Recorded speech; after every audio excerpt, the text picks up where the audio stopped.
Welcome to day 42 of our 100 Days Python Coding Challenge. In today's challenge, we're diving into printing a square of numbers based on user input.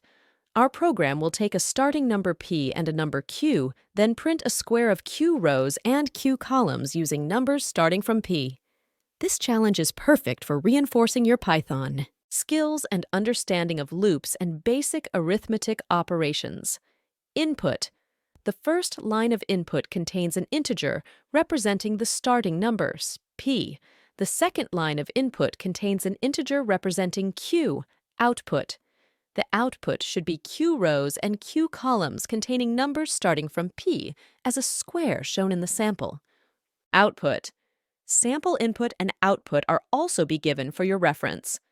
Make sure to subscribe to our channel for more coding challenges, tutorials, and Python tips.